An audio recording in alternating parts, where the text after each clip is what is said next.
Hey, what's going on, y'all? BBQ Dropout here.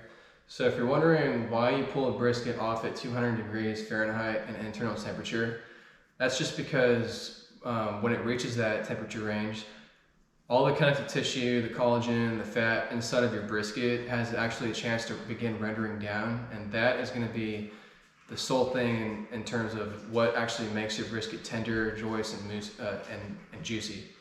So just know that when that happens, all of that begins to render down. Because you think about it, a brisket has like really tough connective tissues all throughout. It's like the calf or the breast portion of the cattle or the cow itself. So it's very high in muscle content and fat content as well. But all that connective tissue needs to be rendered down, otherwise it'll be really tough. And I'm sure some of y'all have pulled a brisket off at like 190 degrees or something, and it's just frankly way too tough to even eat. But once you can push it past the point of around 200 degrees Fahrenheit and internal temperature, that is scientifically apparently when all of that begins to render down and then becomes just really juicy and moist.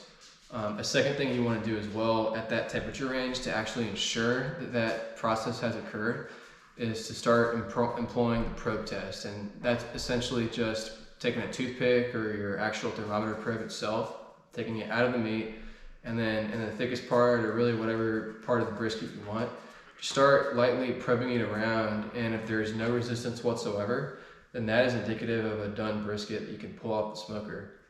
If there is resistance, then just cook it a little bit longer because all the connective tissue and collagen, etc., haven't actually had a chance to fully render down.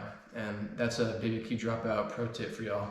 So hope y'all enjoyed it. Catch you in the next one.